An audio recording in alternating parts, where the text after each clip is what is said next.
boa tarde. Bom, meu nome é Natália Mazotti, eu sou presidente da Abrage, e para mim é um imenso orgulho, uma imensa honra estar aqui nessa mesa, poder chamar essa homenagem e estar também, nesse momento, comemorando os 20 anos da Abrage. A Abrage é uma organização que tem uma enorme importância no ecossistema de jornalismo no Brasil.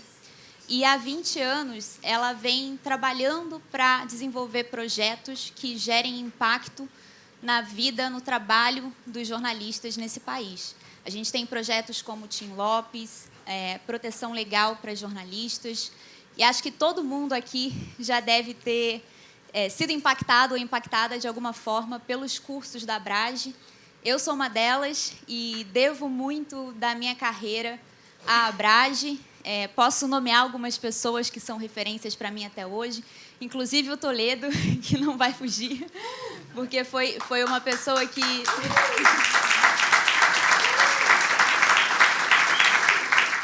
Uma pessoa que expandiu muito para muitos jornalistas o horizonte da apuração jornalística, utilizando dados, né, que a gente chamava de hack antigamente.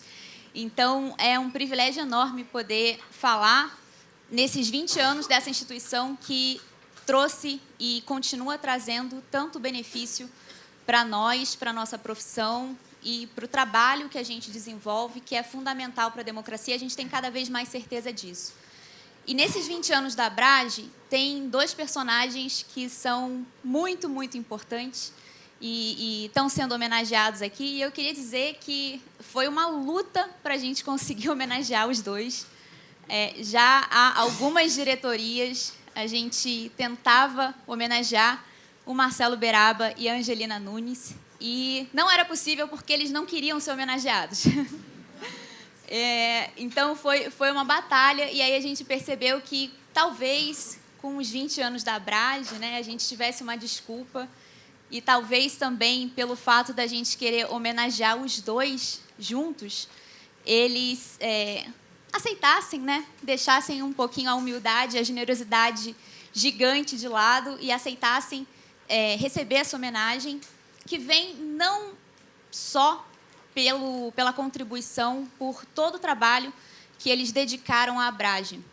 E aí eu tenho que dizer, os dois são fundadores da Abrage, acho que isso todo mundo sabe, né? Tem uma memória viva desse momento, na morte do Tim, que também é um momento em que a gente relembra esse episódio trágico que marcou o jornalismo brasileiro e marcou também, dessa forma, deixando esse legado que foi e que é a Abrage. Então, os dois fundadores da Abrage estão sendo homenageados não só por isso, não só pelo trabalho que eles fizeram e fazem por essa organização, mas principalmente pelo trabalho jornalístico, pelo legado jornalístico que eles deixam. E são dois símbolos, duas referências que formaram gerações e seguem formando pessoas extremamente generosas. E até uma história um pouco pessoal aqui. Trabalhei e continuo trabalhando, acho que, como o Rosenthal fala, é uma máfia, né? Trabalhei no Night Center com o Rosenthal durante muito tempo e a máfia não se desfaz, então me sinto ainda parte disso. E nos 10 anos da Abrage, a gente fez um documentário para o Night Center e eu estava lá e aí fui filmar e fui até a casa do Beraba, falei também com a Angelina durante o congresso. E, assim, é impressionante o quanto que essas duas figuras são generosas, abertas, e o quanto que elas se dispõem a compartilhar, a trocar, isso desde sempre. E é uma coisa que me marca muito. Sou fã de carteirinha dos dois. Então, para mim, é muito, muito honroso, é um prazer gigante poder estar aqui nessa homenagem. E eu queria chamar aqui um documentário que a gente preparou para eles, para falar um pouquinho da história do Beraba e da Angelina.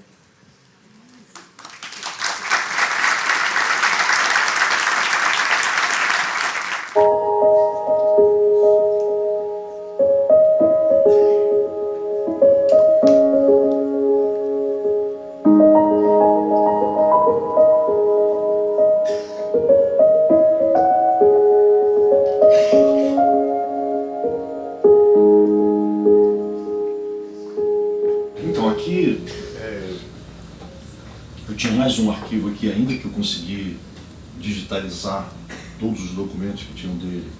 Mas é um acúmulo de documentos, de reportagens, de cópias de matérias ao longo desses 50 anos de trabalho dentro das redações.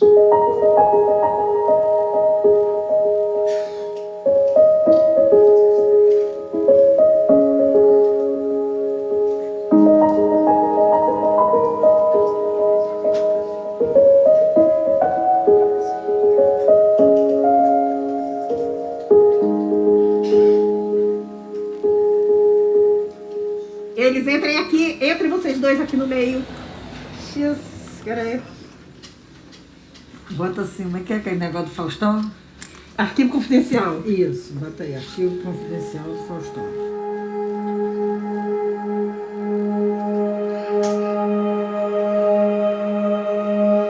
Naquele começo no Globo, em 1971, ainda no primeiro ano de faculdade, sem noção ainda direito do todo do jornalismo, da complexidade do jornalismo, eu tive um episódio que foi muito marcante para mim, para o resto da minha vida, até hoje é algo muito forte. Eu dizia na reportagem que a PM estava com um programa de multa mais rigoroso e que isso ia, não usava essa expressão engordar, mas isso ia melhorar o orçamento da PM em tantos milhões de cruzeiro. Só que esse dinheiro não ia para a PM, esse dinheiro ia para o Tesouro do Estado. Então era um erro grave que eu tinha cometido por dedução. Isso me arrasou. Não houve nenhum problema, eu era novo ali, todo mundo passou a mão na cabeça, não, isso aí acontece, tem que ficar atento, não sei o quê. Para mim, aquilo foi um alerta. Assim, cara, você está navegando em mares complicados, e não é que eu nunca mais tenha cometido erros, né? Em matérias. Eu cometi erros. Mas esse sinal, né, dessa reportagem, para mim, ficou o resto da minha vida. Até hoje, quando eu escrevo qualquer coisa, isso vem e eu vou checar novamente. Foi uma sorte eu ter tido esse erro logo de cara ali, porque me alertou e me mostrou uma face do jornalismo que para mim não existia até então. Ah, tem isso também, gente. É muita coisa. Deixa eu te dizer o seguinte. Minha mãe é que contava, meus pais já são falecidos, né? E minha mãe é que contava. O que aconteceu foi o seguinte, a minha mãe começou a sentir as dores e tal, e aí eles pegaram o trem da madrugada, o trem Queimados, para descer até a central e depois ir para o hospital Nossa Senhora da Glória. Só que não deu tempo.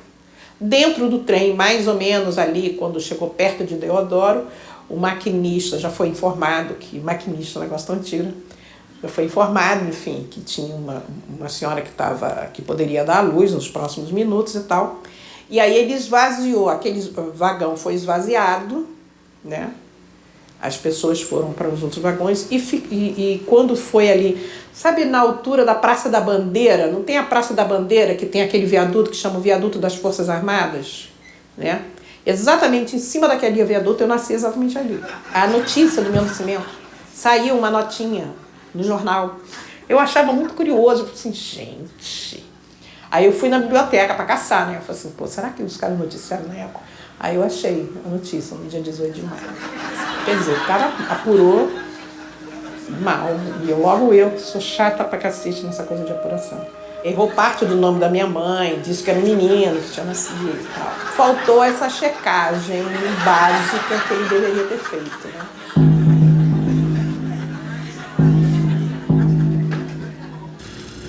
Tchau, obrigada, hein? Tá, qualquer coisa me manda, tá? Tchau. Bom, nós podemos fechar o vidro? Deve, né? É Rio de Janeiro, então... Condicionado, por favor.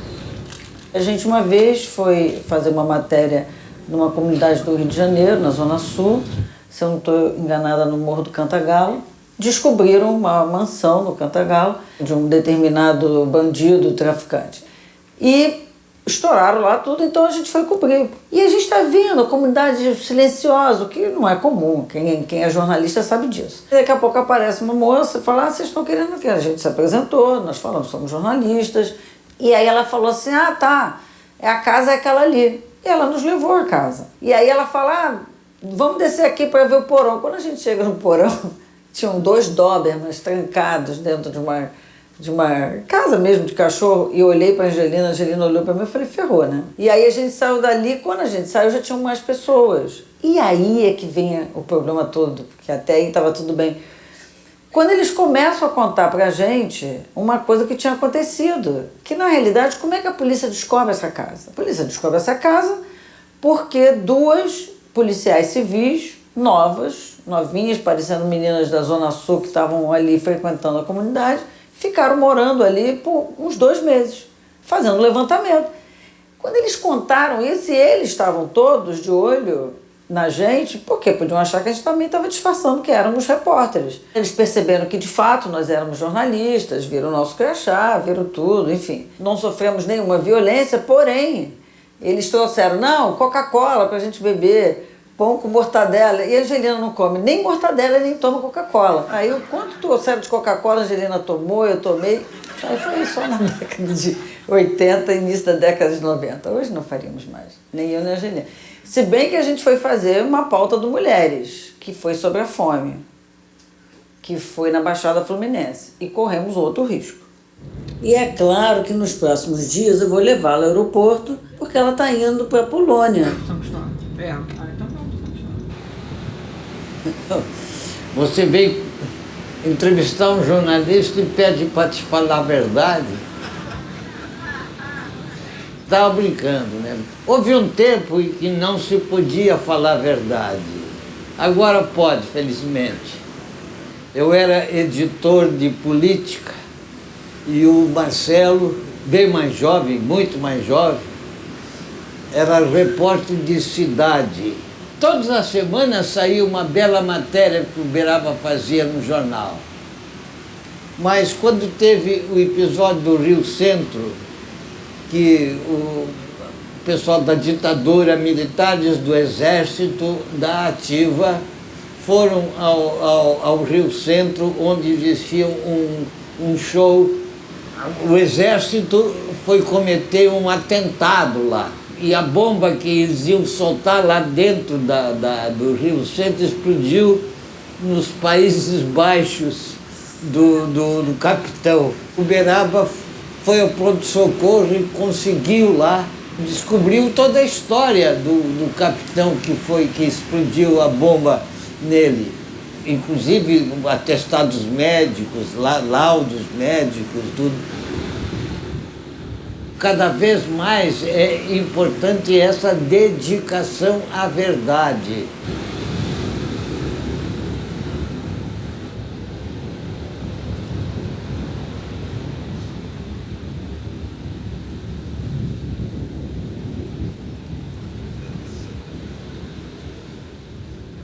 Então aqui você vai ter os manuais que eram feitos naquela época, né? Os manuais de redação.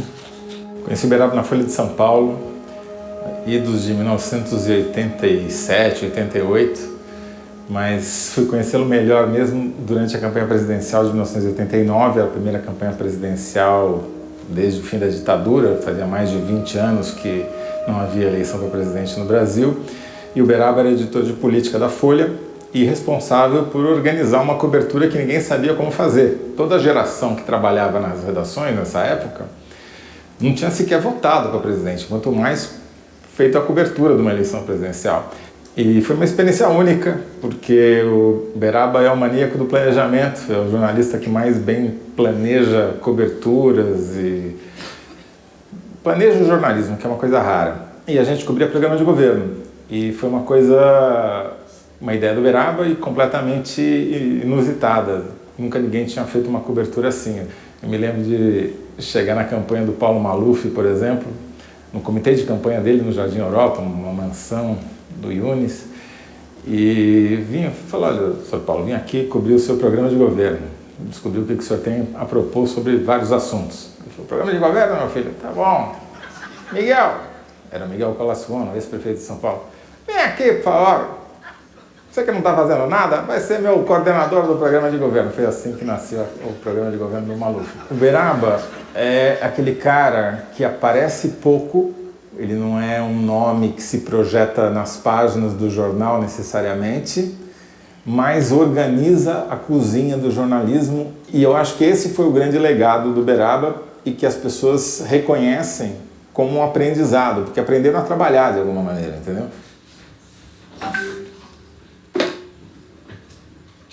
A Angelina foi, eu acho que eu posso dizer que ela é a pessoa que me descobriu aqui no Globo. Eu era um repórter jovem, foca, como a gente diz, e ela prestou atenção em mim num desses plantões assim da vida e viu ali alguma coisa e me abraçou. O Homens de Bens da Alerj, eu acho que é uma grande reportagem pelo pioneirismo que ela tem, né? Não tinha lei de acesso, a gente gastou um bom tempo idealizando a pauta, gastou um bom tempo convencendo a Justiça Eleitoral de que era importante a gente ter acesso aos documentos. Não é hoje que você pega ali, baixa uma planilha na internet e faz ali umas contas no Excel e resolve a coisa. Eram pilhas de papéis, assim, juntar esses papéis todos e planilhar aquilo, tabular aquilo, fazer evolução patrimonial de todos os políticos do Rio de Janeiro era uma coisa absolutamente impensável, era uma loucura no início, né? É claro que isso não vai dar certo, né? Só deu certo porque a Angelina abraçou essa história e disse, não, vamos criar um método. Juntou um time, a gente não tinha nem condições de ter os documentos, de trazer os documentos para a redação. A Angelina conseguiu uma autorização para que a gente passasse a ter tipo, uma espécie de um escritório, uma sucursal do jornal num desses órgãos públicos e criamos um escritório avançado lá e passamos a tabular aquilo tudo graças a essa estratégia que ela montou. A Angelina é um vulcão, ela é aquela pessoa que alia energia, incentivo e estratégia. Ela é a pessoa que é a sua mentora, a sua incentivadora, ela é uma pessoa muito importante na vida, não só minha, mas de muitos dos repórteres que se formaram aqui, né? O tal bar que você falou era aqui perto, não é? Mas não pra é lá? nada aí não. É pra lá. É lá em cima, perto Não. da... É perto de onde vende a moela, o bar da Só moela. como é que você quer saber mais do que eu? Eu fui na internet, peguei o endereço. Abre 5 horas da tarde, inclusive. Isso. Ó, eu apurei, tia. A Angelina foi, sem dúvida, se não a principal, uma das principais mentoras para mim no jornalismo. Eu tive o privilégio de ver, no meu primeiro ano de profissão, quando eu entrei no Globo, um time de investigação funcionando, que ganhou todos os prêmios que você puder imaginar, com várias reportagens. E em 2009, eles estavam fazendo uma série que se chamou Os Brasileiros que Ainda Vivem na Ditadura. Como eu estava como estagiário no mês que a Editoria Rio que a Angelina estava editando esse material, eu pude acompanhar as reuniões do time de investigação com 2 condições impostas pela Angelina: entrar mudo e sair calado. Mas era maravilhoso. Primeiro que eu via repórteres super experientes trazendo apuração, Vera Araújo, a Carla Rocha, a Selma Smith, trazendo apuração para a Angelina. E a Angelina fazendo essa inquirição de querer saber mais e mais e mais e mais. Ela devassa a sua apuração de uma maneira para saber se você apurou no grau de profundidade necessário. Às vezes num ponto até obsessivo. Eu acho que naquele momento foi despertado em mim o desejo de ser jornalista investigativo, vendo aquelas pessoas trabalharem sob a batuta da Angelina. E também eu acho que um pouco do meu tesão por colaboração, porque o time de investigação é um trabalho de colaboração. Muitos anos ali a editoria de política, então os repórteres principais investigativos ficavam ali, então ele juntava as pessoas, ele já era secretário de redação nessa época. Todo mundo que falar do Beraba, eu acho que vai ressaltar as qualidades dele de planejamento, de organização, de capacidade de execução, mas eu acho que o principal é para que ele usa essas qualidades todas. Ele usa isso para um tipo de jornalismo que é o jornalismo que interessa a ele, que é o jornalismo crítico e investigativo. Esse amor do Beraba pelo jornalismo crítico, né? Esse senso crítico que eu acho que destaca o Beraba, ele também aparece nas relações pessoais, principalmente como jornalista responsável por uma produção editorial. O Projeto Folha começou em 84 com essas premissas que agora parecem muito normais porque estão em todo o jornalismo brasileiro, mas que na época não eram e sofriam resistência ainda de boa parte dos jornalistas, né? Então essas premissas de jornalismo crítico, apartidário, pluralista, que procura realmente ouvir todos os lados, mesmo que a gente não concorde com um dos lados. E esse senso crítico do Uberaba foi importantíssimo para conseguir implantar isso na redação. O senso crítico do Uberaba aliado a essa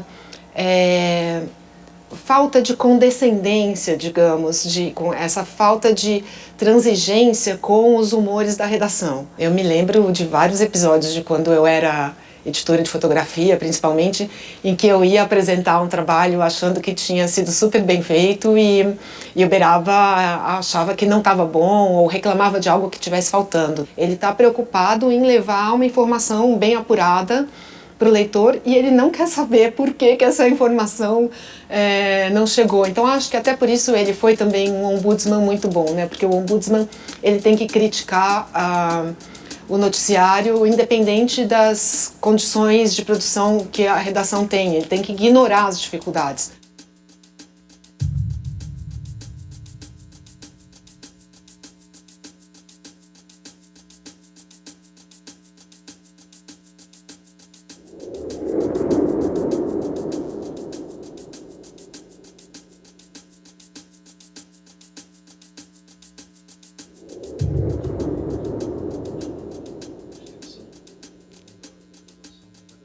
A gente começou a namorar e ele era repórter. Isso ajudou um pouco. Nós dois somos muito diferentes. Completamente diferentes. Eu sou a cabeça do imprevisível. Porque, às vezes, no início, ele ficava incomodadíssimo com o meu método. Que é quase um não método. Que é um instintivo. Eu lembro de uma viagem que eu fiz uma cobertura, uma reportagem especial que eu fui fazer. Ele chefe e eu repórter. E ele perguntou assim, você marcou entrevista com o prefeito do local? Eu falei, não. Você marcou com o presidente da Câmara? Não. Você marcou com algum especialista? Não. Ele falou, mas como é que você viaja sem ter marcado nada? Aí eu falei com ele assim, olha, se eu marcar tudo previamente, eu vou trazer só aquilo que eu esperei, que eu sei que eu posso trazer. O furo jornalístico, ele não é previsível. Se ele não está na pauta. Eu quero aquilo que eu não sei. Foi minha cabeça também era uma cabeça assim, ao extremo. De um lado, você tem de um extremo um cara que planeja muito e eu, do outro lado, era um extremo de tiro, salto no abismo, né? Agora, com ele eu aprendi muito isso, você tem que planeja, não vai só no seu instinto, planeja. E ele comigo, eu espero que ele tenha absorvido exatamente o lado da convivência com o imprevisível. A gente pensa muito igual a coisa do jornalismo. Então a gente conversa todo dia, 2, 3, 4 vezes por dia quando a gente está nas cidades diferentes. Eu costumo dizer que no nosso caso a distância aproxima a gente. Por quê? Porque eu estou sempre indo para o Rio, ela está vindo aqui e quando a gente se encontra é sempre uma coisa boa, sabe? Por que isso? Porque dentro da mesma cidade, teve período, por exemplo, que eu tinha saído de redação, estava dando aula, fiquei dando aula um período e fui coordenador de um curso de comunicação, de uma parte do curso de comunicação, e eu trabalhava de manhã e voltava para casa de tarde. Angelina entrava de tarde no Globo e saía meia-noite, 1h. É aquela história do Chico Buarque, né? O funcionário e a bailarina, né? Você pode estar na mesma cidade, no mesmo lugar e nem se vê. Então, por exemplo, quando eu fui trabalhar em Fortaleza, passei 1 ano e pouco lá, chamaram ela, mas com um salário do mercado de lá que não se comparava com o do Globo. E aí ela disse não, tá entendendo? Como carreira, a gente sempre combinou o seguinte, não existe uma firma Paulo Angelina, ou seja, quem contrata um não leva o outro de quebra.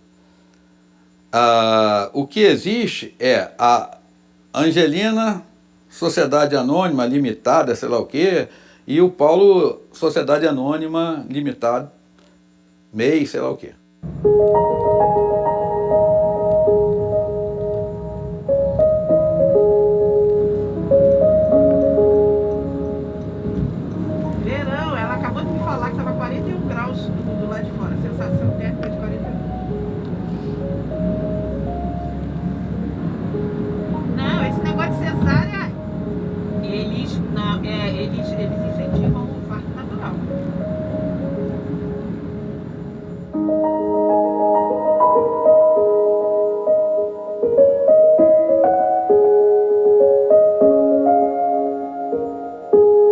depois que o Tim, enfim, a gente descobre que ele foi assassinado, tem esse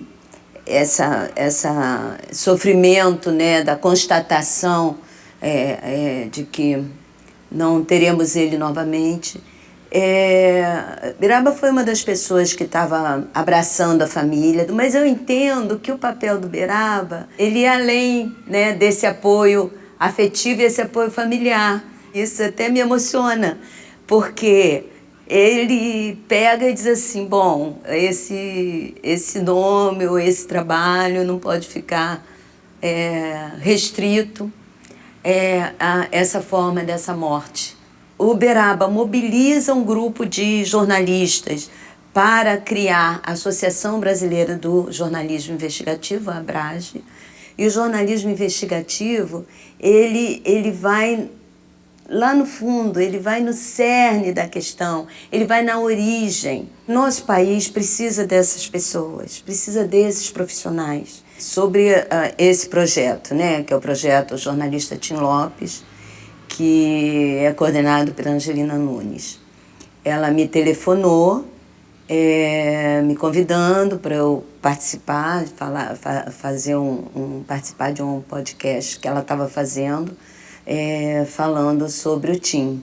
Eles pegam e criam um projeto que tem tudo a ver, né, na proteção, na atenção ao jornalismo investigativo hoje, atual, né? Eu entendo como a manutenção da planta Tim Lopes dentro da estrutura da ABRAGE.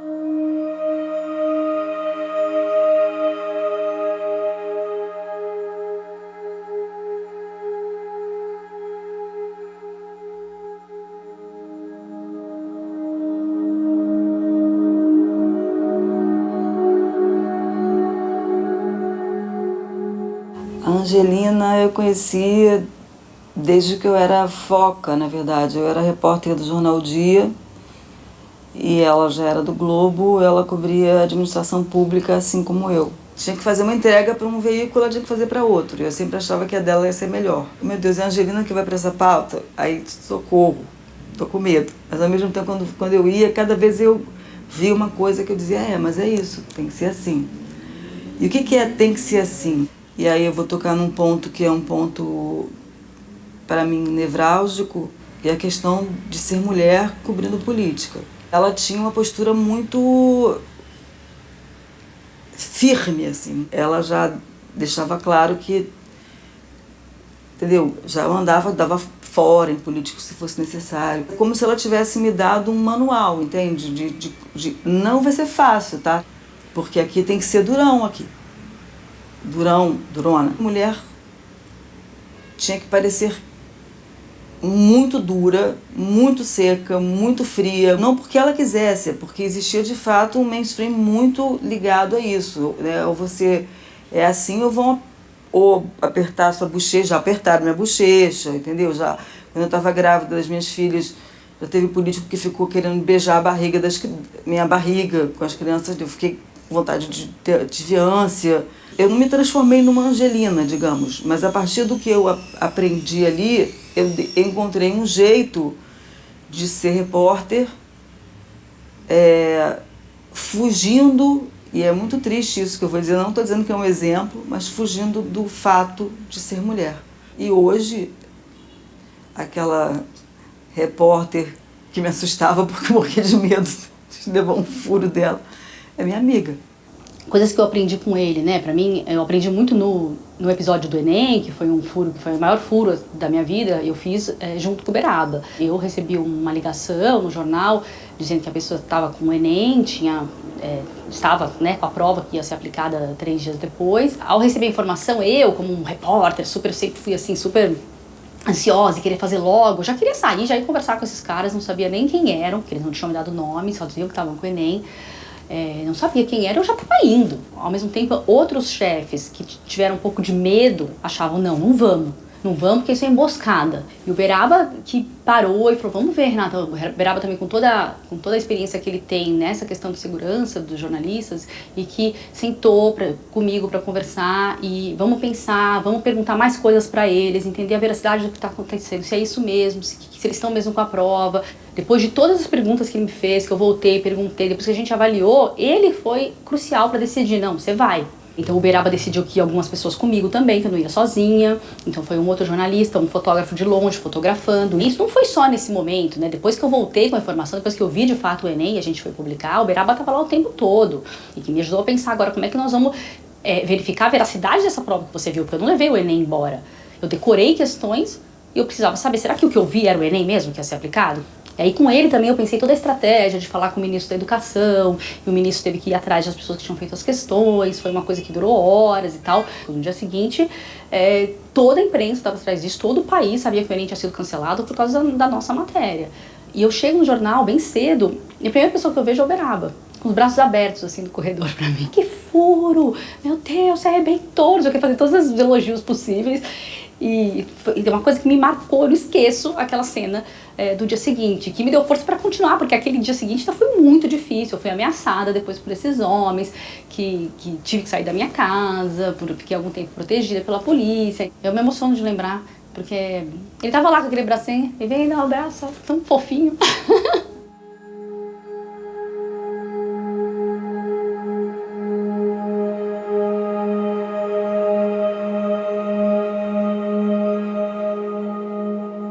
Meu pai guardava os jornais, assim, formando umas pilhas, né? E eu me lembro de olhar para cima, assim, eu era pequenininha, e eu me lembro que as pilhas eram mais altas que eu. A hora de ler o jornal de manhã era a hora que não podia interromper meu pai, né? Era sagrado, e ele lia com método, né? Ele colocava o jornal na mesa e ia dobrando, assim, as páginas pela metade, e às vezes marcando coisas, não sei o quê, e era sagrado ali, não podia interromper de jeito nenhum. Eu lembro de muito forte a coisa dele estimular que fosse uma hora de leitura minha também. Sempre na casa dele tinha muitos livros de história, né, livros infantis, e muito gibi, que era a minha grande paixão, adorava. E ele me estimulava muito nisso, a gente comprava muito, assim, ele me pegava e a primeira parada era na banca de jornal para comprar gibi da Turma da Mônica, ou quem quer que fosse. Isso também gerava uma cumplicidade legal ali de espera, né? Eu devo ter atazanado muitas vezes, né, claro. Mas o que me fica, assim, de memória é esse momento de silêncio, de concentração. Sou cantora, compositora, sou professora de música. O meu pai não toca, mas é uma pessoa extremamente musical e trouxe a música para minha vida de uma forma muito especial, porque meu pai, ele é um excelente curador. O jornalista, ele está preocupado com coisas que o músico não está preocupado tanto, assim, não necessariamente, né? Então ele está preocupado com a questão social em torno daquele disco, com o ano que aquele disco foi gravado, com as histórias. Então eu sempre fui apresentada às músicas que meu pai ouvia de uma maneira muito ampla, né? E sempre aventuras, né? Porque os dois, minha mãe vivia muitas aventuras na prática e meu pai fazia organização das aventuras dos outros, né? Ele sempre me deu muita liberdade para viajar, para fazer as piores escolhas do mundo, se eu quisesse, para fazer tudo isso. Mas ele nunca falava assim, ok, faça o que você quer. É sempre assim, ok. Mas então vamos cuidar para que, se alguma coisa acontecer, a gente tenha todas as saídas. Então, um estrategista de ousadias. Eu acho que a primeira coisa que a minha mãe faz, ela sempre encontra algumas histórias, né? Eu acho que é uma questão de compasso moral, acho que é a primeira coisa que eu diria. Porque ela sempre conta, por exemplo, na época que ela fez o Homens de Bens, com o grupo, com a equipe, né? Uma das pessoas que era personagem, né, que foi, que descobriram um monte de falcatrua, um monte de coisa, vira e fala, você não pode fazer isso comigo, eu tenho filho pequeno e tudo mais. Ela dizia, eu também tenho filho pequeno e é por isso que eu não faço nada de errado. Eu trabalho num banco. E eu sou... Peraí, como é que eu falo isso? Analista de combate à lavagem de dinheiro. Não sei como você explica isso. Porque o nome do título é Senior Anti-Money Laundering Analyst. Minha mãe tá chegando amanhã aqui na Polônia, porque ela veio para ver o nascimento da neta dela. Eu tô grávida de 9 meses, quase. E ela veio pra ficar aqui, pra me mimar, pra conhecer a neta, pra ficar agarrada com a neta, pra aproveitar um pouco esse momento. A vida não é só trabalhar, tem que também ter um pouco de tempo com a família, né?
Eu quero chamar aqui ao palco Marcelo Beraba, por favor.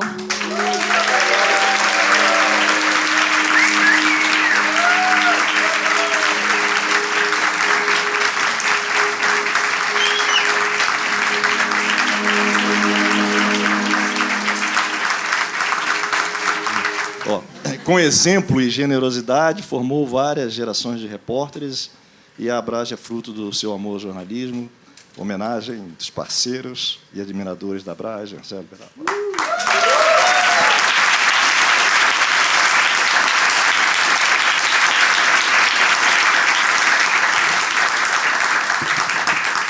O que vem depois? Falar? Bom, primeiro, aí eu percebi que foi uma cilada, né? De botar a Angelina junto para a gente aceitar, né? Foi uma armadilhazinha, né? Tá bom. E também bom, enfim. Olha só. Eu queria, antes de falar alguma coisa, mostrar umas fotos bem rápidas daquele nosso início, para trazer um pouco aquele começo de Abrage para a gente. Bom, você pode apagar um pouco só essa luz daqui? Daqui. Isso. Então, aqui, olha, Tim, 3 meses antes dele ser capturado, torturado, queimado e assassinado. Isso aqui é ele no lançamento do livro do Fernando Molica, que está no auditório. E eu trouxe mais para... A que eu tinha é mais próxima do período do Tim. E, na sequência... Então, aqui é uma foto, o Brent Houston, que está aqui, que era do IRE, e que foi um apoio, uma inspiração e um apoio muito grande para o início da Abrage. No começo da Abrage mesmo, essa é uma foto do Night Center, do Rosenthal, e que é ali uma das oficinas sobre jornalismo investigativo na USP, na fundação, em 2002, final de 2002, 7 de dezembro de 2002. E aí eu não encontrei, procurei fotos nossas das primeiras diretorias e tudo mais. Então, essa é uma foto que o Fernando Rodrigues guardou. Vocês vejam, todo mundo ali... Isso foi aqui já em São Paulo, depois do congresso na Casper Libero. Vocês veem quem está mais bem sentado é o Rosenthal. Era um reconhecimento nosso ao Night Center. o resto todo mundo no chão. E isso. Bom, e aí nós temos, olha, era o Fabiano, o Ricardo Meirelles, o Paulinho e a Angelina, logo em seguida, o Plínio, o próprio Rosenthal, o Tognoli, e depois, isso, Liege, a Ivana, eu, o Grisotti, Molica, Toledo e o Marcelo Soares. Eu. Então tá. Que mais? Bom, como foi o Fernando Rodrigues que fez as fotos, ele não aparecia, eu para homenageá-lo, ele... Não, e tem um sentido também, tá irreconhecível, né? Mas tem um sentido também, ainda não era biônico, mas tem um sentido também do Cláudio Weber Abramo, que dirigia a Transparência Brasil na época, e foi um grande aliado desde o iniciozinho, e um aliado importantíssimo depois na aprovação da Lei de Acesso à Informação Pública, e o Marcelo do lado aqui, Marcelo Soares do lado, que fazia parte de gerência. A Vina, porque era um congresso que a gente participou. E aí, depois, que tem mais uma, não tem? Acabou? Tá ótimo, então tá bom. Bom, isso tudo, gente... bom, eu não vou falar de improviso, porque senão vai ser um desastre aqui. Isso tudo para dizer o seguinte, que eu entendo esse reconhecimento de hoje, essa comemoração, como uma homenagem aos sócios fundadores da Abrage em 2002 e aos primeiros diretores. Quer dizer, eu não entendo como uma homenagem individual, né? A primeira diretoria eleita na USP era uma diretoria provisória, foi composta por 7 membros. Eu, o Chico Otávio como vice-presidente, o Fernando Rodrigues, o José Roberto Toledo, o Fernando Molica, o Cláudio Tognoli e a Suzana Veríssimo. Éramos 7, era uma provisória ainda. Nós não tínhamos nem o nome ainda da Abrage direito, nem estatuto, nem nada. E o Marcelo Soares na gerência.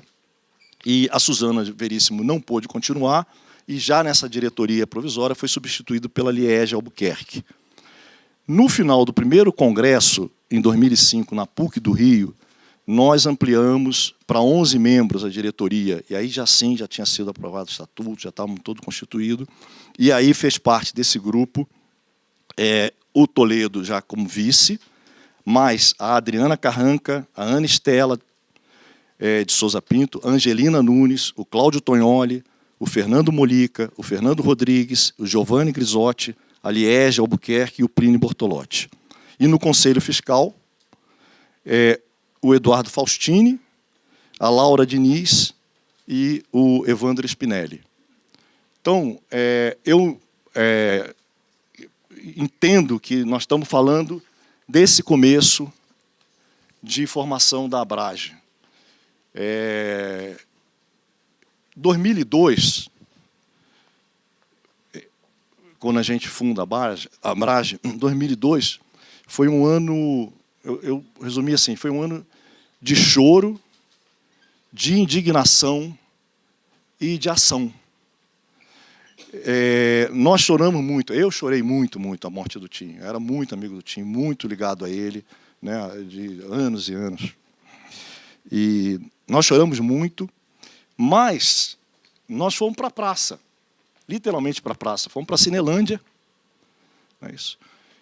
para exigir uma investigação sobre a morte e para exigir justiça. E no final daquele ano, de 2002, de choro, nós criamos a Abrage. A minha geração já tinha vivido a tortura e o assassinato do jornalista Vladimir Herzog por militares do Exército, né, em 75, durante a ditadura. Nós já tínhamos assistido o assassinato do jornalista Mário Eugênio em Brasília por policiais que formavam uma espécie de grupo de extermínio, um esquadrão da morte de policiais. E em 84, já estávamos nos estertores da ditadura. E vivíamos agora, naquele 2002, já na vigência de uma Constituição democrática, o assassinato do Tim pelo narcotráfico. E, bom, vocês pegaram os personagens militares, policiais, milicianos, narcotraficantes, não é uma história tão distante assim da gente. E nesses 20 anos, nós vivemos, quer dizer, eu já comecei em 71, então já vivi várias dessas, mas de 20 anos para cá, nós vivemos, de fato, uma mudança radical no jornalismo, né? A revolução digital já tinha começado, mas ainda não imaginávamos que a explosão dessas novas tecnologias, as novas narrativas, dos novos recursos de investigação e de edição, né, e as novas plataformas, nós não imaginávamos tais como estamos vivendo nesse momento 20 anos atrás, né? Nós suspeitávamos do potencial disso, mas não tínhamos ainda tão claro. E aí é uma reflexão minha que, em meio a tantas mudanças, tantas ameaças e incertezas que a gente vem vivendo ao longo desses 20 anos, eu acho que há um ponto que me parece que deveria ser pacífico entre nós, jornalistas. O compromisso com a formação e o permanente aperfeiçoamento profissional. Daí porque ajudamos a criar a Abrage, né? A ideia de que nós não vamos fazer bons jornalismo sem bons jornalistas. Quando eu comecei a trabalhar no Globo, em 71, em plena ditadura, eu comecei antes mesmo de fazer a faculdade. Então, eu levei algum tempo para ter uma consciência da dimensão e da importância do jornalismo. A minha escolha inicial pelo jornalismo foi meio simplória. Eu achava que, para ser jornalista, bastava você gostar de ler e gostar de escrever. E eram duas coisas que eu gostava de fazer, né, desde do clássico, desde o ginásio e tudo mais. Mas não bastou, né? A ética jornalista que eu aprendi ao longo desse tempo todo, ela é bem simples. Honestidade intelectual significa responsabilidade pelos seus atos, consciência crítica e compromissos com os valores, compromissos com a precisão, com a qualidade, com a qualificação profissional, com o desenvolvimento profissional permanente. Compromisso com a transparência, a nossa transparência, nós também sermos transparentes, e com a prestação de contas. E um compromisso com a correção de erros e de rumos.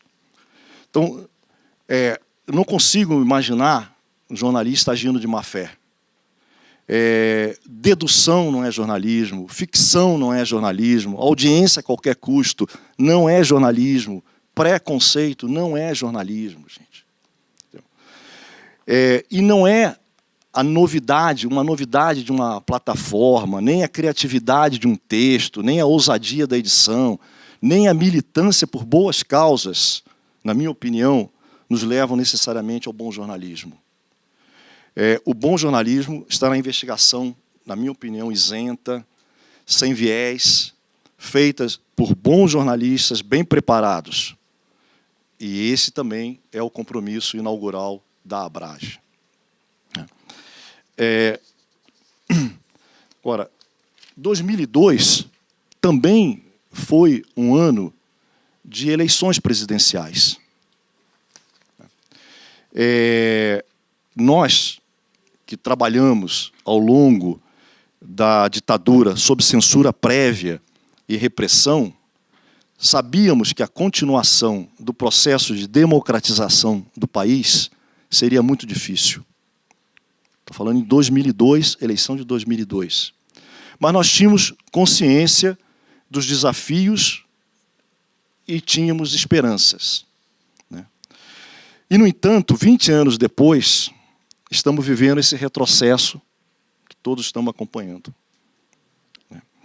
Um governo de esmagamento de direitos, de destruição de conquistas sociais e políticas. Eu não imaginava que teríamos de voltar a defender as liberdades democráticas e os direitos humanos, como nós fizemos na ditadura militar. Mas temos resistido. Jornalistas e empresas jornalísticas tradicionais e as novas têm resistido. A Abrage tem resistido. E vamos continuar resistindo e fazendo jornalismo. Eu agradeço, portanto, essa homenagem em nome daqueles 100 e tantos jornalistas, sócios que criaram a Abrage naquele ano de 2002, ao grupo de jornalistas profissionais que arregaçaram as mangas para tornar a associação importante para os jornalistas, para o jornalismo e, eu quero crer, para a sociedade brasileira. São esses jornalistas que eu nomeei no início, que fizeram parte daquelas 2 primeiras diretorias.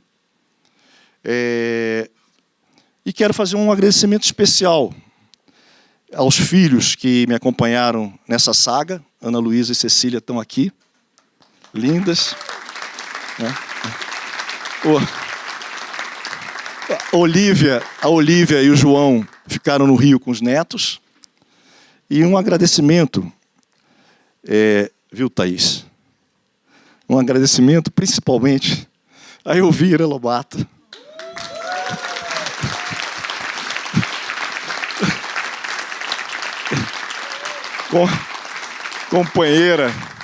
Companheira generosa, paciente, de mais de 30 anos de convivência nossa, amorosa e de vida profissional, né? E, para mim, a maior referência, a principal referência em jornalismo investigativo. Acho que até eu posso dizer que eu casei com jornalismo investigativo. Praticamente isso. E já que eu falei ali em resistência, queria terminar lembrando Tim Lopes presente.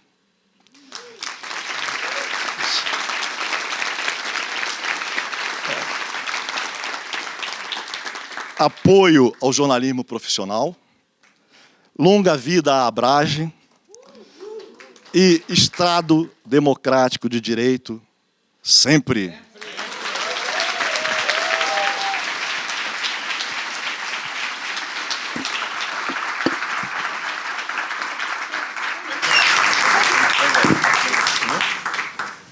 A gente viu que a Angelina não pode estar presente aqui com a gente, está mimando a netinha agora. Nasceu? Então...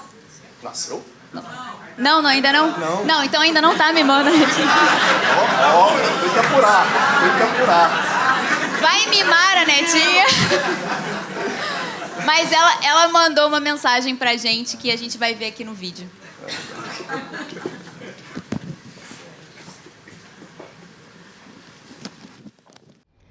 Obrigada pelo carinho e eu peço desculpas por não estar presente hoje em São Paulo. Eu gostaria de estender essa homenagem a todos os jornalistas e produtores de conteúdo que diariamente lutam para informar a sociedade e ajudam a consolidar nossa democracia. Lutam sim, porque todos os dias precisamos desmontar as armadilhas da fabricação de boatos. Precisamos cerrar fileiras para combater o racismo, os assédios moral, sexual, judicial e virtual, a violência de gênero contra jornalistas. Combater quem busca tirar a credibilidade dos jornalistas e do jornalismo. E precisamos, principalmente, exigir das autoridades segurança para exercer o nosso ofício, seja nas grandes cidades, no interior, na periferia, nas comunidades, nas fronteiras, no chamado Brasil profundo. Nós recebemos ameaças todos os dias. Sim, todos os dias, porque estamos exercendo o nosso ofício. E nós sabemos que a impunidade dos crimes contra jornalistas é um combustível para mais violências, mais agressões. Lembre-se, você não está sozinho. Se você se sentir ameaçado, se você for ameaçado, procure ajuda. Procure a Abrage e as entidades de jornalismo. Vamos atuar em rede, vamos fazer parcerias, vamos fazer um trabalho colaborativo. A luta é diária. Vivemos tempos delicados, tempos sombrios. Já foi dito por várias pessoas e vamos repetir. Não adianta nos ameaçar, tentar nos calar, nos agredir e até mesmo matar um de nós. A mensagem vai continuar. A luta é diária. Jornalismo é resistência. Beijo. E para receber a homenagem em nome da Angelina, eu vou chamar aqui o Paulo, por favor.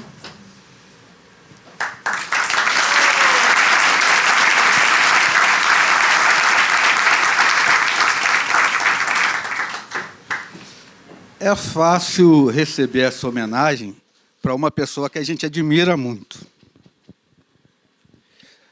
A neném ainda não nasceu. Ela segurou a avó lá como uma boa leonina para não deixar ela vir para cá. Obrigado a todos.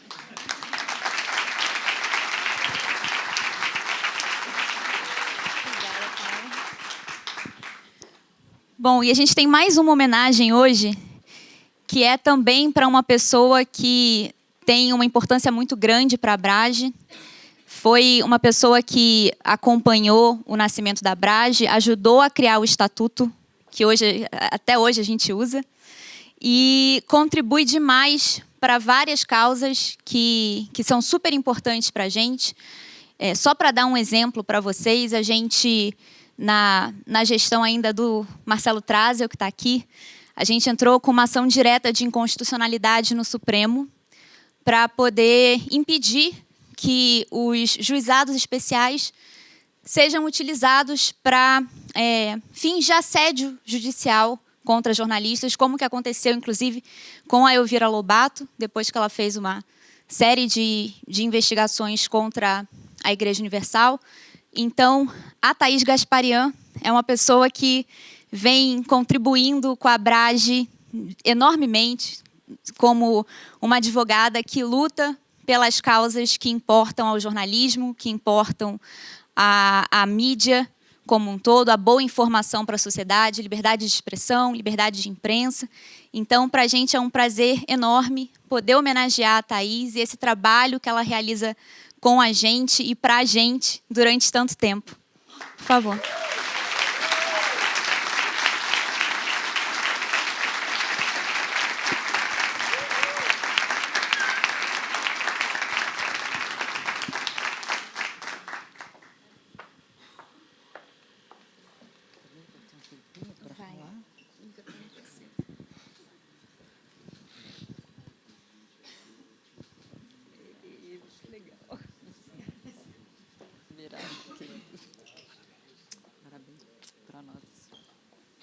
É uma alegria muito grande mesmo estar aqui ao lado, imagina, desses ícones do jornalismo.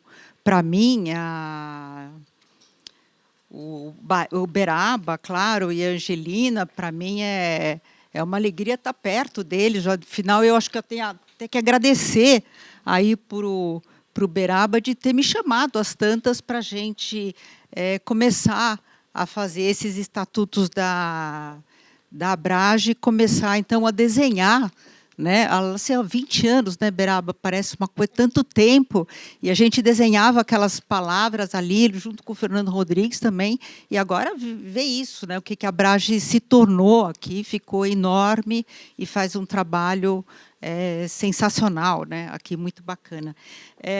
Eu fico muito contente. Daí, quando eu recebi a notícia de que eu ia ser homenageada aqui, né? Eu fiquei felicíssima e fui contar, então, essa notícia para a pessoa que está mais perto de mim, que é o Didier, que é meu marido, e fui lá e contei para ele que eu ia ser homenageada, estava toda contente, e ele virou para mim e falou: pois é, está ficando velha, está ficando velha.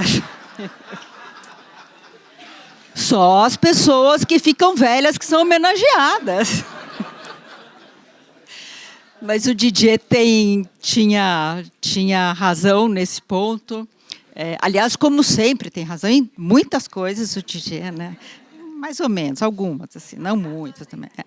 Tem razão em muitas coisas e, na verdade, que esse trabalho, né, esse trabalho aqui de advogado que eu fiz, né, que eu faço, aliás, com tantas ajudas, esse trabalho é um trabalho de mais de 30 anos e é um trabalho que eu chamo um trabalho de formiguinha, que a gente pega, tem que ir para o Fórum João Mendes, tem que ir lá, tem que despachar, tem que entrar em gabinete, tem que ir no Tribunal de Justiça, tem que encontrar os funcionários dos cartórios, é um trabalho cansativo, um trabalho de persistência, de dedicação, tentar convencer cada um daqueles desembargadores, daqueles juízes, daqueles magistrados, que você tem que as suas razões são aquelas que devem prevalecer naquele caso.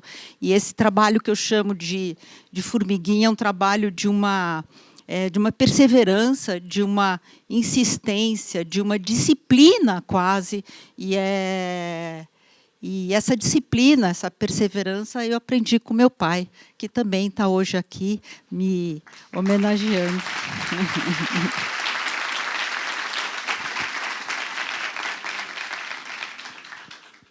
Bom, esses tempos que nós estamos vivendo me preocupam muito. Mais do que eles me preocupam, eu sinto verdadeiro temor pelo que a gente está vivendo. As investidas do presidente da República quanto ao jornalismo não são estratégia recente. Nós tivemos, durante alguns anos passados, iniciativas extremamente favoráveis e importantes à liberdade de expressão, que foram lembradas aqui. Em 2015, o Brasil ocupava uma ótima colocação nos rankings de liberdade de expressão, e depois, daí para frente, só foi ladeira abaixo que nós tivemos. Em 2014, foi promulgado o Marco Civil da Internet, uma lei impressionante pela sua importância em defesa da liberdade de expressão.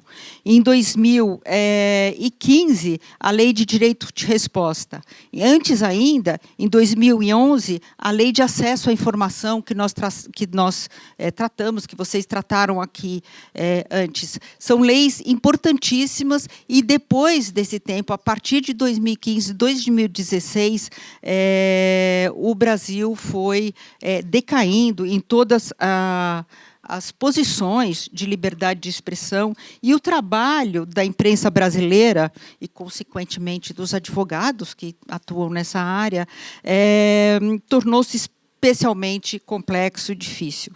Os casos de tentativa de aplicação da Lei de Segurança Nacional pelo governo federal ou por seus aliados chegaram a ser assustadores, se não fossem antes ridículos. Só para lembrar alguns casos. Tivemos casos da charge do Aroeira, do outdoor do Pequi Ruído, o do Marcelo Feller, um advogado que criticou a atuação do Bolsonaro e chamou o Bolsonaro de genocida, o do jornalista Hélio Schwartzman, e tantos outros casos que foram ameaçados com a Lei de Segurança Nacional. A desinformação, que já era uma realidade no mundo em 2016, agravou-se no país nas eleições presidenciais em 2018 e institucionalizou-se essa desinformação com o governo federal e com as eleições para presidente em 2016. O próprio governo federal, que comanda as ações de desinformação, ele próprio propagando informações falsas, aprofundando divergências e incitando discursos estigmatizantes.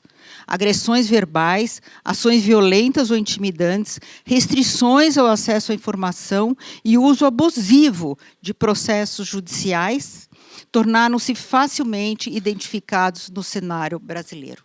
Nós temos aqui, eu não sei se está aqui, a Patrícia Campos Melo, que foi um exemplo dessa... Tá aí. A quem a gente merece, eu acho que, bater palmas.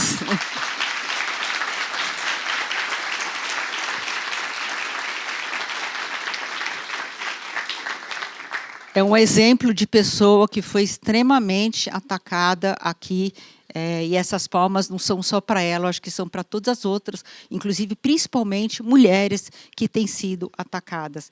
E essa forma de ataque que o governo federal tem atuado, e que agora está muito na moda, que é essa forma de ataque pelo assédio judicial, por meio dos processos judiciais, é extremamente perniciosa, é extremamente intimidadora, constrangedora, horrível, enfim. E é aí que eu tenho atuado, é nesses processos que eu tenho atuado.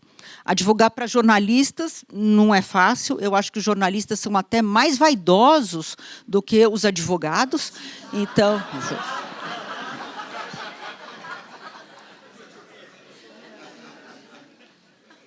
Então, eu tenho aqui alguns recados para dar para os jornalistas. Também o Beraba deu algumas lições, falou aqui algumas coisas que os jornalistas devem seguir, não sei, deve ter jornalistas novos aqui também, então eu imagino que a gente tenha alguns recados para esses jornalistas novos. O primeiro deles, como não podia ser, consulte sempre um advogado. Essa é a primeira coisa, antes de fazer qualquer coisa. Mas falando sério, eu acho que o óbvio, e o primeiro deles, é claro, que é defender sempre a liberdade de imprensa. Era o fundamento do Estado democrático. E a ela se opõe e se sobrepõe, a liberdade de imprensa, ela se opõe e se sobrepõe aos direitos individuais, porque ela diz respeito à coletividade, ao direito dessa coletividade de se informar e de ser informada. Segundo, procurem sempre fazer a melhor apuração e guardem sempre os documentos referentes a essa apuração, como ali o arquivo do Beraba, porque isso vai ser importante para vocês na defesa de quando vocês forem ter que se defender dos processos. Terceiro, sejam humildes, né? E assumam eventuais erros, porque errar é humano, mas é legal assumir também os erros, é importante assumir os erros. Quarto, não façam jamais acordo com quem move processo contra jornalista, principalmente se quem moveu o processo for governante, ministro, político, policial ou magistrado.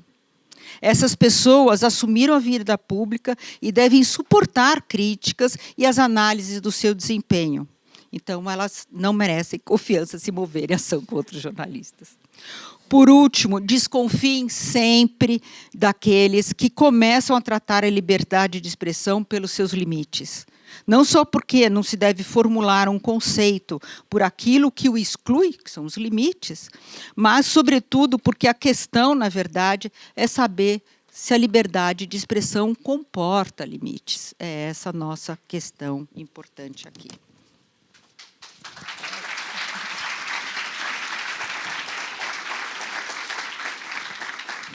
Eu disse aqui no começo, já estou acabando, que a liberdade de expressão demanda, a defesa da liberdade de expressão demanda muita dedicação. E aqui eu preciso dizer que essa dedicação, nesses anos todos, nesses mais de 30 anos que eu trabalho nessa área, mas pelo menos aqui nos últimos 20 anos, talvez, essa dedicação não tem sido só minha, mas de muitos advogados, e eu conto com uma equipe muito querida, uma equipe de ouro, que está comigo há muito tempo. Em nome da Mônica Galvão, que é...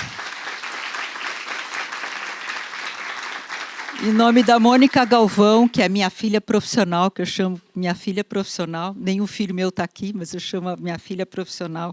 Então, eu agradeço a Mônica, que há tantos anos trabalha comigo. Agradeço também, então, aquela que parou de trabalhar comigo, mas depois voltou, a Charlene Nagai, que está comigo hoje no Torna Voz, que trabalha, que presta uma ajuda grande, muito bacana nesse trabalho, nesse órgão, nessa entidade que a gente criou, que é uma entidade para oferecer, financiar a defesa judicial para os jornalistas que forem atacados na sua liberdade de expressão e que não puderem, é claro, eles próprios promover e pagar por essa defesa judicial. Quero, é claro, agradecer aos meus sócios, o Marco Antônio Rodrigues Barbosa, Samuel Macdou de Figueiredo, a Virgínia, que está aqui, a Roberta, a Carol e o Jaime, além da própria Mônica, é claro, que também é minha sócia. Agradeço a Abrage, é claro, por esse momento. E, por último, gente, eu agradeço ao Otávio Frias Filho, em nome da amigo querido, em nome da Fernanda Diamante, sua companheira mãe das suas filhas, que primeiro me conduziu no caminho da liberdade de expressão, lá nos tempos da Faculdade de Direito. Muito obrigada.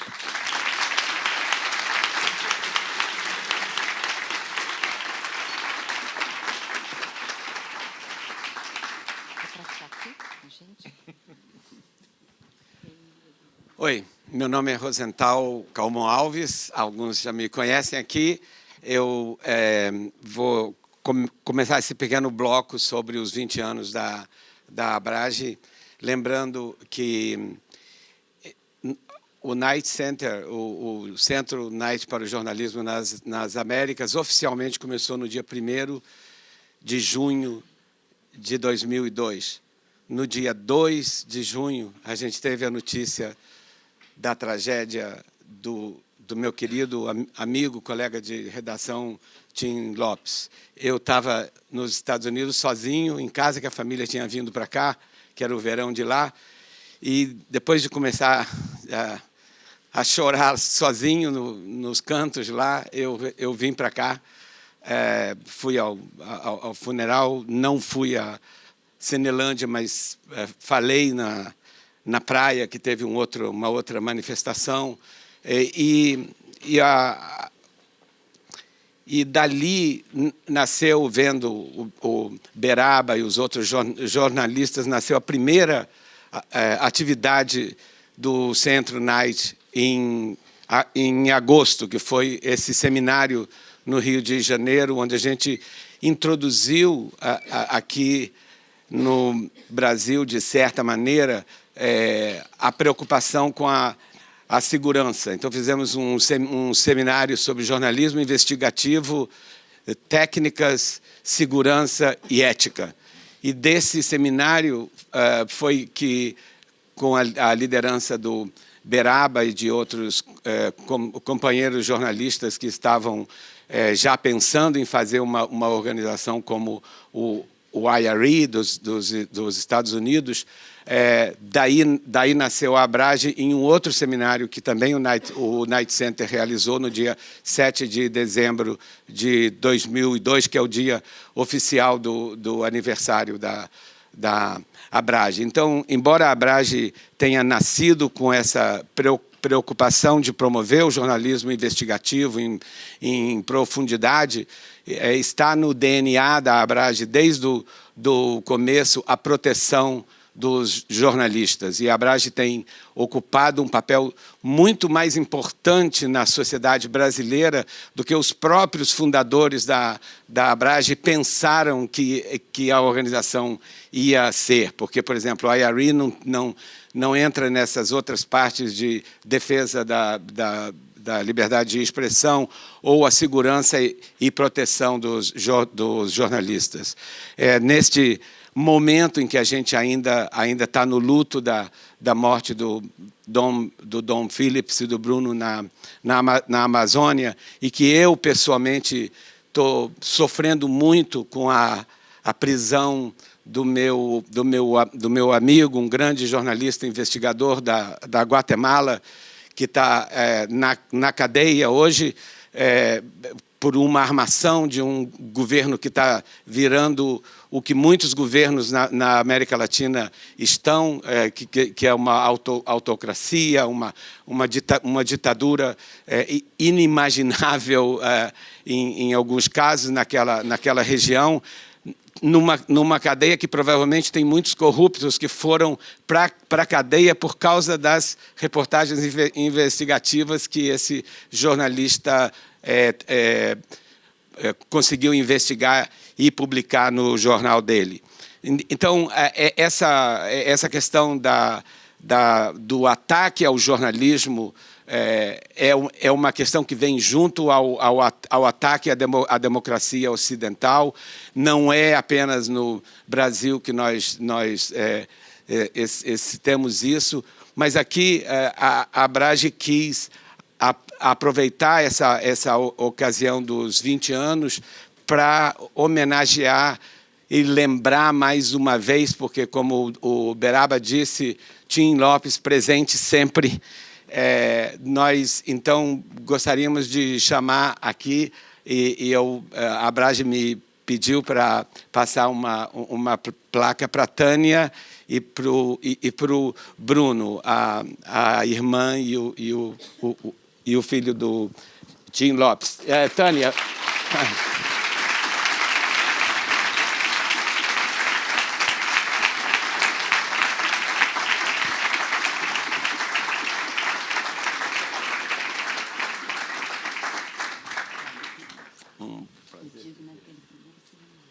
Você quer falar na audiência, né?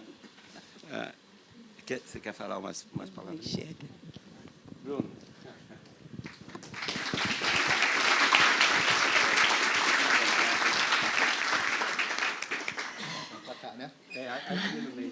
Ah, tá. Obrigada, querida. Obrigada.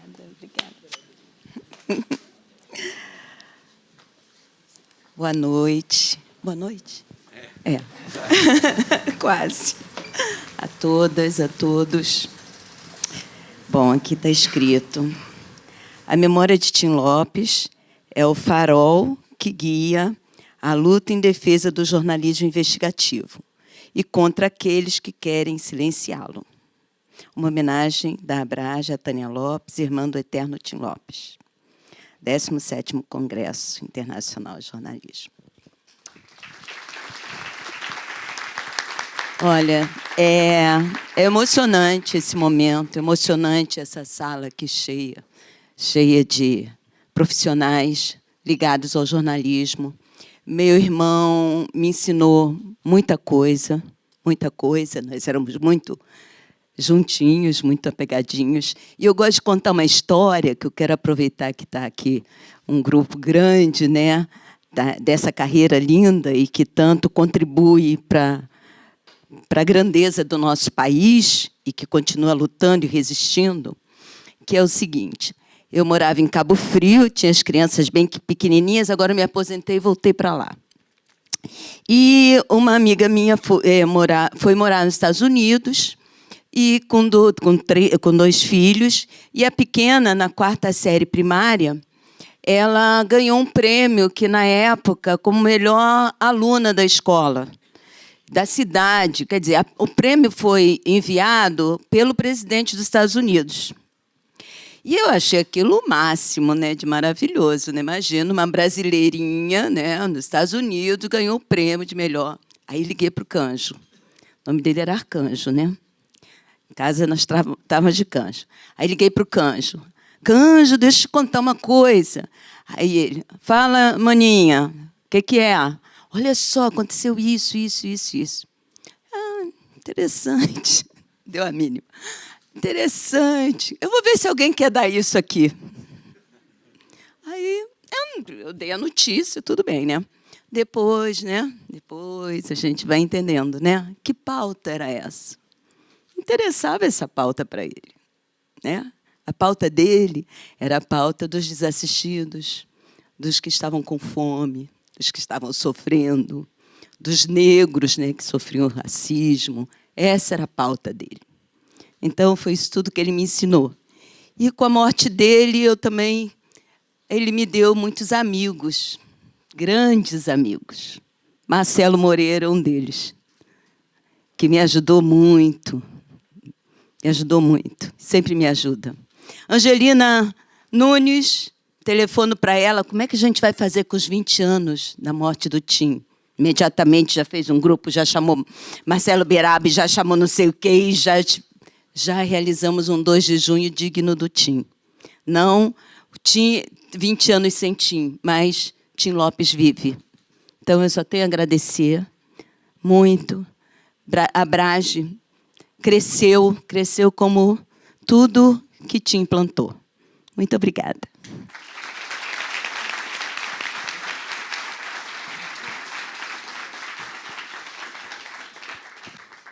Pessoal, boa noite. Obrigado.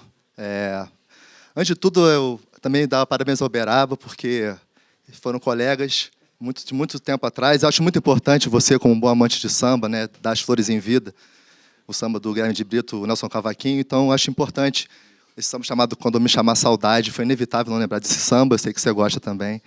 E acho muito importante que a gente homenageie sempre as pessoas que estão vivas, né? Eu gostaria muito que meu pai estivesse aqui, claro. E como eu sou um pouco Beraba, um pouco Elvira, eu posso ser...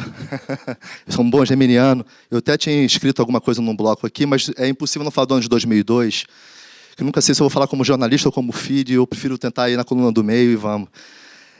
2002 foi um ano muito difícil, porque, não sei se você lembra, mas começou um ano complicado, porque o Daniel Pearl foi assassinado pela Al-Qaeda. E foi uma coisa muito chocante para mim. E meu pai não tinha morrido ainda. E eu fiquei um pouco preocupado com aquilo, né? Se não me engano, foi em fevereiro ou janeiro. Logo depois, o noticiário, enfim, era o Belo e o Vado, notícia Jacarezinho, que hoje é o palco das chacinas do Rio de Janeiro. Né? Então, você vê que 20 anos as coisas não mudam tanto. se você para pensar, até o que eu estou tremendo, estou nervoso, mas em 2002, meu pai foi morto em junho, teve até a Flip, que passou batida em julho, a primeira festa literária do Rio, né, de Paraty. E eu lembro que em setembro começou uma coisa complicada e não tem como eu dissociar minha vida pessoal da violência no Rio de Janeiro. Meu último aniversário com meu pai foi dia 12 de junho de 2000. Foi o sequestro do ônibus 174. Eu saí do almoço com ele, cheguei em casa e estava lá o plantão do Sandro, sobrevivente da chacina da Candelária, de 93. Em 88, ele com custódio Coimbra, pernoitou 5 dias no Lago São Francisco de Paula para contar como é que era a vida dos moradores de rua. É impossível não lembrar disso hoje quando eu vi a palestra do padre Júlio Lancelotti com o Caco. Os mesmos problemas. Então, os temas circulares, né, que ele sempre... Até o Genetão dizia isso, o nosso saudoso Genetão dizia: mas para que dessa matéria se a Folha já deu? Não, então vamos aprofundar isso. É uma nota do Globo, a Folha pode aprofundar e a gente tem que correr atrás dos temas. Então, meu pai também é muitas vezes criticado por repetir os temas, né? Mas, de novo, essa matéria, Tim... né? Então, 20 anos depois, eu estou com 40, eu passei metade da minha vida sem ele. É muito difícil seguir uma profissão que outras pessoas me inspiram, como, por exemplo, o Veríssimo, do Érico para o Luiz Fernando. E é difícil você seguir uma vida, assim, numa trajetória da mesma profissão. Então, uma vez eu estava conversando com o Caco eu conheci muito novo, né? Eles eram do Globo, são gaúchos, né? O Caco acho que é de Porto Alegre, não, eles são de Pelotas. Enfim, são gaúchos e o Caco falou assim: eu não gosto de usar microcâmera, eu gosto de me identificar como jornalista. Eu fiquei por dentro assim, eu também. Porque eu fico temeroso de usar microcâmera, não acho que não sei me comportar, eu não sei. Admirava muito o trabalho deles, essa desenvoltura. Eu acho que o jornalismo investigativo, não aqui, né, mas as pessoas que são um pouco leigas, acredito que a premissa seja policial. Eu acho que a investigação social é uma coisa que está deixando muito a desejar o nosso jornalismo brasileiro, em especial no Rio de Janeiro e em São Paulo. A pessoa que consiga literalmente vestir a camisa ou tirar a camisa, né, ir para a rua e mostrar a realidade nua e crua. Eu acho que, no caso, até a inserção do jornalista preto, meu pai, no início da TV, acho que era até a questão do crédito do produtor, mas também tinha uma questão do reconhecimento do jornalista que vai para a televisão e veio do impresso e não se reconhece ali, no sentido, parou de escrever, como é que eu vou produzir? Então, desafios do jornalismo, eu acho que, para todos nós, quando eu fui aqui participar de uma palestra, e garotos, né, jovens de 20 anos de idade, caraca, pô, teu pai, Tim Lopes, eu falei, caraca, meu pai faria 70 anos, morreu há 20, pessoas nem eram nascidas, eram crianças, falaram, caraca, teu pai, porra, teu pai. E eu fico assim, caraca, é meu pai, né? Então, é difícil, assim, mas, assim, eu acho importante que, para mim, acho que a quarentena, eu gosto de dizer dessa maneira, ela acabou. Eu acho que os jornalistas precisam voltar a ocupar os espaços. Acho que a pandemia da violência, ela existe, ela não vai acabar. Mas a gente precisa entender que o jornalismo precisa ocupar de novo o front, não é ir para desordenadamente, tem que ter um planejamento, tem que ser, e é importante que a gente consiga também estar vivo, entender que o nosso trabalho é mais importante do que o nosso ego, né? E, enfim, desculpa, eu estou um pouco travado aqui, feliz ao mesmo tempo, que eu acho que ele é um cara que sempre buscou reconhecimento. Quem trabalhou muito com ele sabe que ele sempre vai lá, meu nomezinho no jornal, meu crédito lá, e tinha essa vaidade, né? Imagina, né? Mas era muito vaidoso, era vaidoso no bom sentido, e eu fiquei feliz de aprender jornalismo com ele em casa. E é isso, obrigado a todos pela homenagem, eu achei que ele merece muito.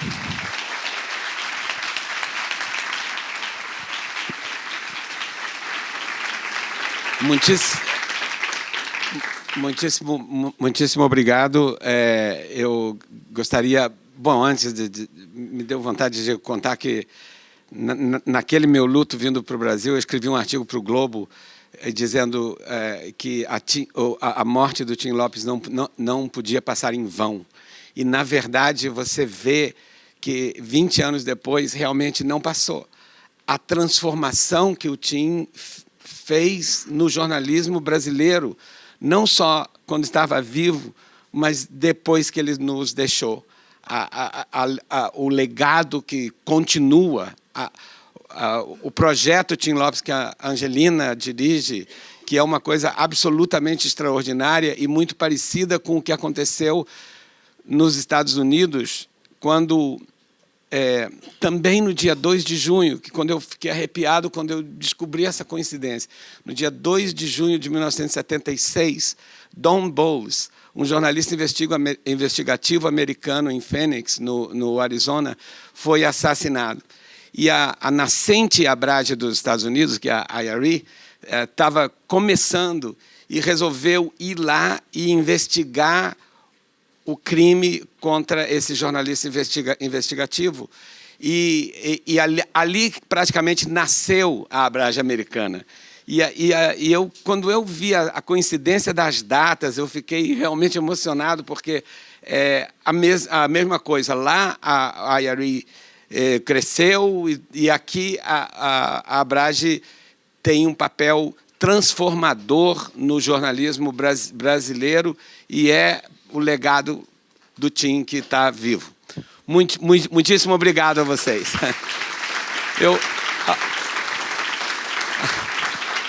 A última parte seria chamar os ex-presidentes da Abrage para vir aqui e a gente bateria um papinho rápido aqui com os ex-presidentes da Abrage. Então, Fernando, Marcelo, Toledo, outro Marcelo,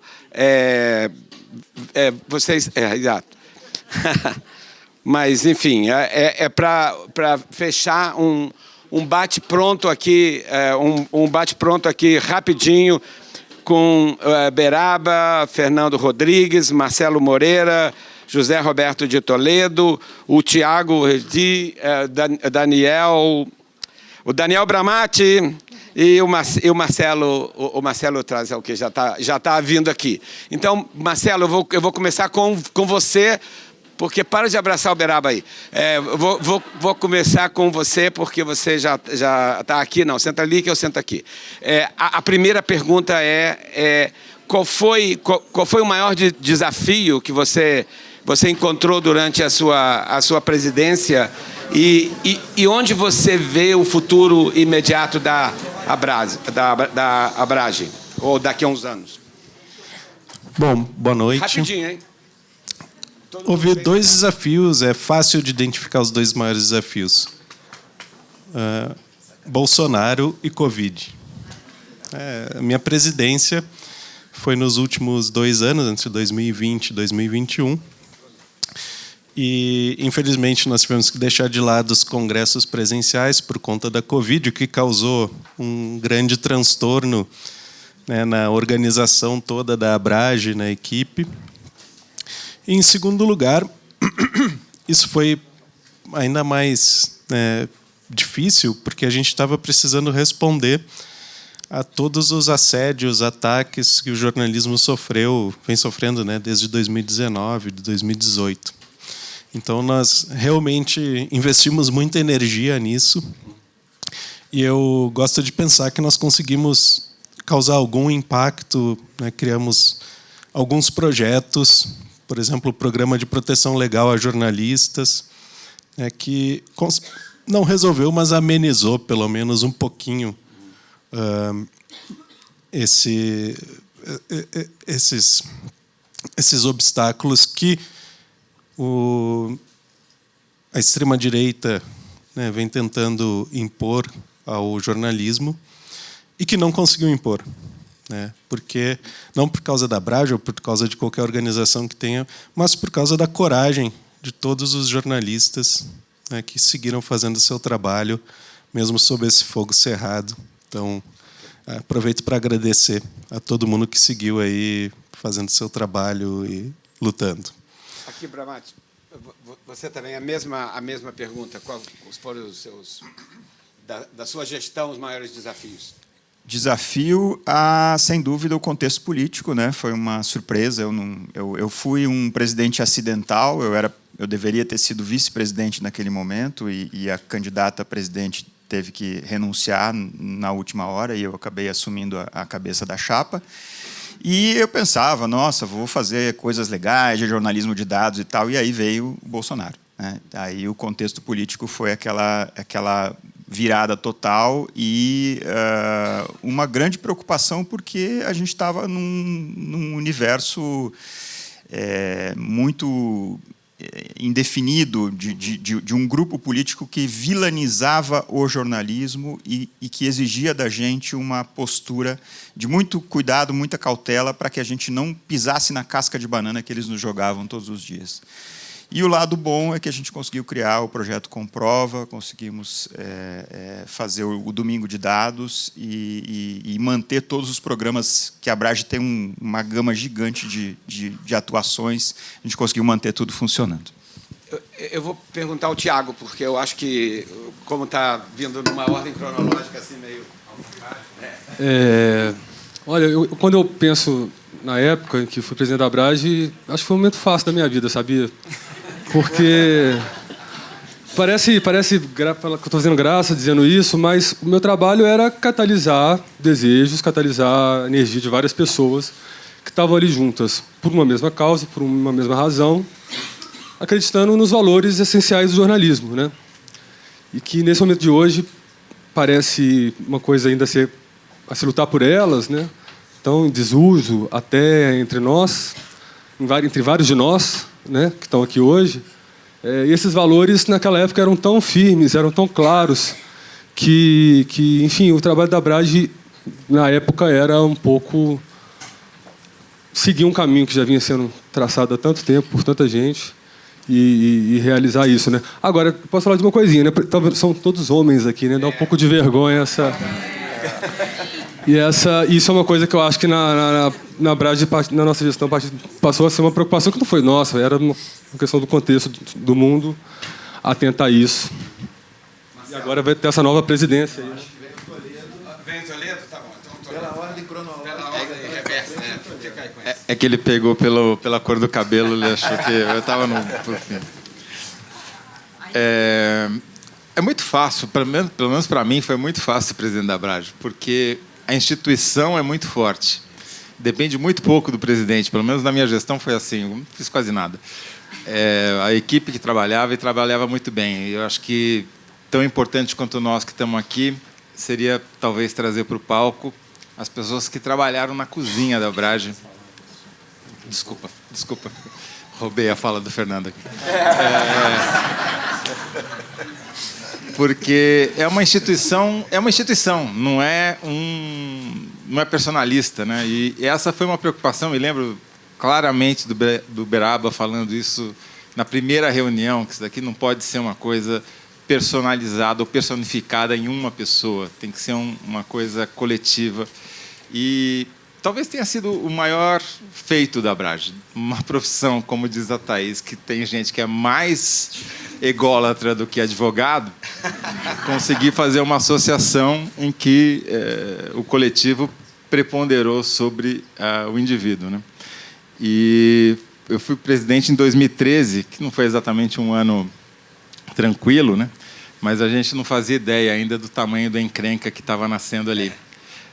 Porém, naquele ano, por iniciativa do staff da Abrage, e eu queria nominar, nesse caso, a Marina e o Guilherme. Estão aqui?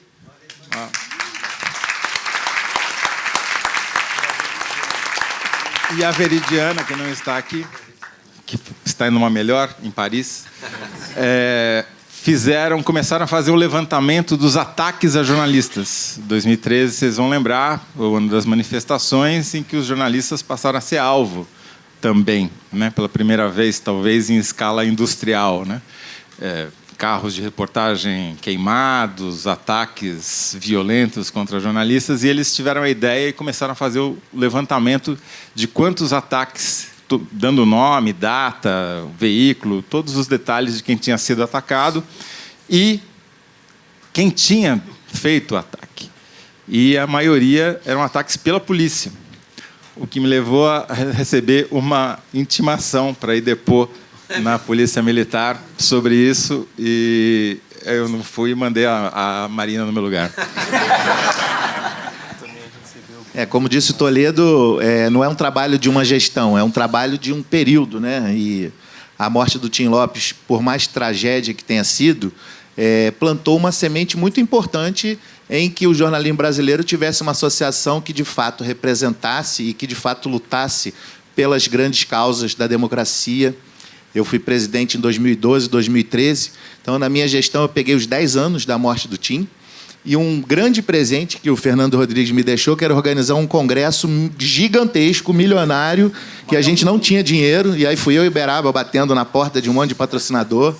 Mas, felizmente, deu tudo certo. E se eu for falar do meu período na Abrage, eu acho que eu me empenhei muito em que a gente tivesse uma cultura de segurança para os jornalistas muito fortalecida. Então, nesse período, a gente realizou treinamentos para treinar jornalistas para virar treinadores, e até hoje nós temos jornalistas que estão fazendo esse tipo de trabalho. A violência que nos ataca não é só nas favelas, não é só o narcotráfico, não é só a polícia, não são só os militares, mas também os políticos, né? E a gente está vivendo isso hoje. E os nossos treinamentos que a gente faz hoje são voltados para esse tipo de violência que a gente sofre, a violência digital, os ataques que a gente vem sofrendo, a nossa reputação. Então, eu acho que não é fácil, mas é muito prazeroso fazer parte desse time. Eu tenho muita alegria. Fernando. Serei breve, Rosenthal.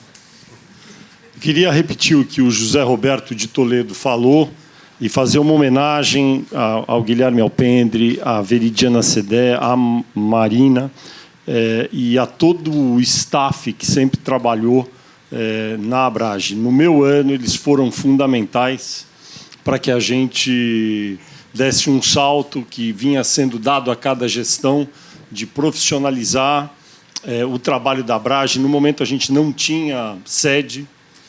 Por um momento, a Veridiana, o Guilherme tinha que trabalhar de casa. Eu me lembro disso e eu ficava preocupadíssimo com isso, até que a gente conseguiu arrumar uma sede. Foi o início, a Abrage foi pioneira com o home office, nesse caso. E daí a gente conseguiu uma sede, conseguiu fazer o congresso de maneira ampla, com patrocinadores, e crescer muito. E também agradecer a todos os que, naquele início lá, me convidaram para fazer parte disso. O Beraba, o Rosenthal e todos os demais que criaram esse sonho, que foi incrível, e o Rosenthal, por ter inspirado tanto. No caso da Lei de Acesso à Informação, eu pude contribuir também. Então, foi um momento muito rico para mim. Foram 2 anos muito ricos. Eu agradeço muito. A Abrage me deu muito mais do que eu pude dar para a Abrage. Então, é um privilégio estar aqui e ver esse sonho depois de 20 anos. Obrigado. Beleza. Beraba, uma última palavrinha. Ou mais ainda? Chega, né? Não. Não, a gente teve que fazer... Agora, não, é impressionante. Eu estava revendo aqui, naquele final de 2002. Então, nós começamos, de fato, em 2003. Cara, em 2003 nós fizemos já coisa pra caceta, gente. Muita cartolina. Inacreditável. Fizemos seminário em Londrina, fizemos seminário em Olinda, criamos vários cursos de hack, fomos para as empresas jornalísticas para oferecer cursos de hack, fizemos Bom, e uma coisa que eu acho que é importantíssima, a gente fez um seminário naquela ocasião que não se falava em questão de lei de acesso à informação pública. Nós já tínhamos feito alguma coisa antes, Rosenthal, eu, Fernando, antes mesmo da Abrage, criamos, e dali nasceu o Fórum de Acesso à Informação Pública. Marina Toge, importantíssima, Fernando Rodrigues, importantíssimo, Cláudio Weber, importantíssimo. E essa lei, gente, é inacreditável. Nós não tínhamos nada nessa área. E as pessoas não tinham consciência. E a ideia era que não era uma coisa de jornalista. Que nós não podíamos ter criar uma campanha para ter uma lei só para jornalistas, quer dizer, feita por jornalistas. Então, o Fórum trouxe, com a ajuda do Fernando Rodrigues e do Cláudio Weber, trouxe a OAB, trouxe várias organizações e que, ao longo dos anos seguintes, a gente conseguiu. Então, só o nascedouro ali daquela lei de acesso à informação pública já é... Se a Abrage tivesse só ajudado nisso, já estava bom para mim. Gente, vamos acabar, mas eu só queria fazer uma última nota, que a presidente e a vice-presidente são mulheres, ok? E, além disso... E a Angelina... Não, e eles estão falando o seguinte, que eles não conseguiram indicar uma mulher para suceder. Angelina me sucedeu, gente. E agora a declaração de 2022. Nunca mais vamos ter um painel só com homem aqui. Ok. Tchau, gente. Obrigado. A nossa presidente. A nossa vice. Olá, pessoal. Então, vamos aproveitar esse evento, a presença aqui dos nossos ex-presidentes. Natália, vem aqui comigo, por favor, presidente. Queria só, para encerrar, dar as boas-vindas. Tanto se falou da equipe, dos ex-funcionários, que tem vários aqui, além da Marina e do Guilherme, né? O Thiago, que hoje é diretor, por exemplo, também já foi funcionário. Não vou nominar todos, senão vou esquecer. Eu sei que o Marcelo está aqui, né? Vários outros estão aqui. Mas eu queria falar da equipe atual também, que construiu com muito esforço esse evento que a gente está realizando aqui, né? Estamos aqui em parceria colaborativa. Queria, então, dar as boas-vindas a todas e todos e dizer que a Abrage vai continuar lutando, sim, Beraba, dentro desses pilares que você mencionou, da defesa ao Estado democrático de direito, mas pensando também em todos esses outros aspectos que vieram depois do que era comum 20 anos atrás, no momento da fundação, que é a questão de olhar para a diversidade, olhar para a equidade, olhar para a inclusão, olhar para a pluralidade. Tá? Então, bem-vindas e bem-vindos a todos. Obrigada.